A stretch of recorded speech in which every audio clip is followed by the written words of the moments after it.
வணக்கம். இன்னைக்கு நாம பார்க்க போற விஷயம் இந்தியால பிசினஸ் பண்ற ஒவ்வொருத்தருக்கும் ரொம்ப ரொம்ப முக்கியம். அது என்னன்னா ஜிஎஸ்டி ரிட்டர்ன்ஸ். ஆமாங்க, ஜிஎஸ்டி ரிட்டர்ன்ஸை எப்படி சரியா ஃபைல் பண்றதுன்னு தான் பார்க்க போறோம். இது வெறும் ஒரு ஃபார்மாலிட்டி இல்ல, உங்க பிசினஸோட ஃபைனான்ஷியல் ஹெல்த்தை தீர்மானிக்கிற ஒரு முக்கியமான சாவி. வாங்க நேரடியா விஷயத்துக்கு வருவோம். முதல்ல ஒரு கேள்வி. ஒரே ஒரு தடவை, ஜஸ்ட் ஒன்ஸ், ஜிஎஸ்டி ஃபைலிங்க லேட்டா பண்ணா அதனால வர்ற உண்மையான நஷ்டம் என்னவா இருக்கும்? சும்மா யோசிச்சு பாருங்களேன். ஒரு சின்ன தாமதம் உங்க லாபத்துல எவ்வளோ பெரிய ஓட்டைய போடுன்னு நீங்க நினைச்சு பார்த்திருக்கீங்களா? முதல்ல ஒரு விஷயத்தை ரொம்ப தெளிவா புரிஞ்சுக்கணும். ஜிஎஸ்டி ஃபைலிங்கிறது சரி பண்ணலாம் இல்லனா அப்புறம் பார்த்துக்கலாம் தள்ளி போடுற விஷயம் கிடையாது. இது ஒரு ஆப்ஷனே இல்ல. சட்டப்படி செஞ்சே ஆக வேண்டிய ஒரு கட்டாயமான கடமை. சொல்லப்போனா இந்தியாவோட டாக்ஸ் சிஸ்டத்தோட முதுகெலும்பே இதுதான். அப்போ ஜிஎஸ்டி ரிட்டர்ன்னா என்ன? ரொம்ப சிம்பிளா சொல்லணும்னா, இது உங்க பிசினஸோட ஒரு மாதாந்திர இல்லனா காலாண்டு ரிப்போர்ட் கார்டு மாதிரி.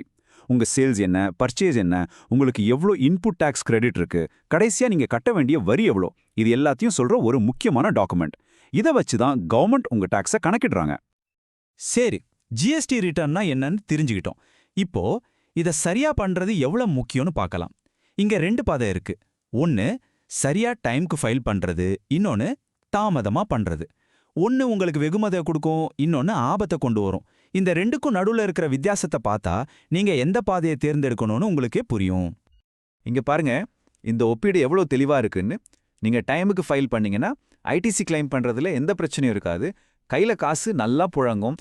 ஆஃபீஸர்ஸ் வந்து கேள்வி கேட்குற ரிஸ்க் கம்மியாகும். முக்கியமா உங்களுக்கு ஒரு நல்ல கம்ப்ளைன்ஸ் ரேட்டிங் கிடைக்கும். ஆனா ஒருவேளை லேட் பண்ணிட்டீங்கன்னா ஃபைனான்ஷியல் பெனால்ட்டி, வட்டி மேல வட்டி, சட்ட ரீதியான சிக்கல்கள், கடைசியா உங்க பிசினஸ் ரெப்யூட்டேஷனுக்கே டேமேஜ். சரி, தாமதமா ஃபைல் பண்ணா என்ன ஆகும்னு சொன்னோம்ல. முதல்ல வர்ற அடி இந்த அபராதம் தான். ஒரு நாளைக்கு 50 ரூபாய். பார்க்க சின்ன தொகையா தெரியலாம், ஆனா யோசிச்சு பாருங்க, ஒவ்வொரு நாளும் இது கூடிக்கிட்டே போகும். ஒரு சின்ன கவனக்குறைவு கடைசியில் ஒரு பெரிய நிதி சுமையா உங்க மேல வந்து நிற்கும். ஒரு சின்ன தீப்பொறி காட்டு தீயா மாறுற மாதிரி தான் இதுவும். அது மட்டும் இல்ல, அந்த டெய்லி பெனால்ட்டி ஒரு பக்கம்னா, இன்னொரு பக்கம் நீங்க கட்டாம வச்சிருக்க டாக்ஸ் தொகைக்கு வருஷத்துக்கு 18% வட்டி. அடேங்கப்பா, யோசிச்சு பாருங்க. பெனால்ட்டியும் கட்டணும், வட்டியும் கட்டணும். ஒரு சின்ன தாமதம் உங்க லாபத்துல ஒரு பெரிய துண்டைய கடிச்சு எடுத்துட்டு போயிடும். உங்க பிசினஸ் வளர்ச்சிக்கு போக வேண்டிய பணம் இப்படி தேவையில்லாம வீடாகும். ஓகே, இதுவரைக்கும் ஏன் லேட் பண்ணக்கூடாது, அதனால என்னென்ன பிரச்சனைகள் வரும்னு பார்த்தோம். இப்போ எப்படி சரியா எந்த தப்பும் இல்லாம ஃபைல் பண்றதுன்னு பார்க்கலாம். வாங்க, இதுக்கு தேவையான அடித்தளத்தை முதல்ல சரியா அமைப்போம். சரி, யாருக்கெல்லாம் இந்த ஜிஎஸ்டி ஃபைலிங் கட்டாயம்? நீங்க ஒரு ரெகுலர் டாக்ஸ் பேயரா இருக்கலாம், காம்போசிஷன் ஸ்கீம்ல இருக்கலாம், ஐஎஸ்டி இ காமர்ஸ் ஆபரேட்டர்ஸ், இல்ல ஒரு கேஷுவல் டாக்ஸபிள் பர்சனா கூட இருக்கலாம். நீங்க யாருனாலும் சரி, இந்த லிஸ்ட்ல வந்தா ஜிஎஸ்டி ரிட்டர்ன் ஃபைல் பண்ண வேண்டியது உங்க கடமை. இதுல யாருக்குமே விதிவிலக்கு கிடையாது. ஒரு விஷயத்த மட்டும் ஞாபகம் வச்சுக்கோங்க. தப்பும் இல்லாம டென்ஷனும் இல்லாம ஃபைல் பண்ணணுமா, அதுக்கு ஒரே ஒரு ரகசியம் தான் இருக்கு: ப்ரிப்பரேஷன். ஆமாங்க, சரியான தயாரிப்பு தான் துல்லியத்துக்கான திறவுகோல். ஃபைல் பண்ண உட்காரதுக்கு முன்னாடி எல்லாத்தையும் ரெடியா எடுத்து வச்சுக்கணும். அப்போ என்னென்ன டாக்குமெண்ட்ஸ்லாம் தேவை? இதோ பாருங்க. உங்க சேல்ஸ் பர்ச்சேஸ் இன்வாய்ஸஸ், டெபிட் மற்றும் கிரெடிட் நோட்ஸ், உங்க பேங்க் ஸ்டேட்மெண்ட்ஸ், சம்பந்தப்பட்டவங்களோட ஜிஎஸ்டிஐஎன் டீடைல்ஸ், இவே பில்ஸ், அப்புறம் நீங்க ஏற்கனவே வரி கட்டினதுக்கான சலான்கள். இது எல்லாம் தான் உங்களுக்கு தேவை. இதெல்லாம் கரெக்டா இருந்தா ஃபைலிங்கிறது ஒரு பெரிய விஷயமே இல்ல. சரி, உங்ககிட்ட எல்லா டாக்குமெண்ட்ஸும் ரெடியா இருக்கு. இப்போ என்ன பண்ணணும்? அடுத்ததா ஒரு தெளிவான ஸ்டெப் பை ஸ்டெப் ப்ராசஸை ஃபாலோ பண்ணணும். இதை சரியா பண்ணா உங்க ஃபைலிங்ல ஒரு சின்ன தப்பு கூட வராது. வாங்க அந்த ஸ்டெப்ஸை ஒன்னொன்னா பார்க்கலாம். இங்க பாருங்க, இந்த 5 ஸ்டெப்ஸ் தான். இதை மட்டும் சரியா ஃபாலோ பண்ணா போதும். 1, உங்க இன்வாய்ஸஸை ஜிஎஸ்டிஆர் 2A 2B கூட வச்சு சரி பார்க்கணும்.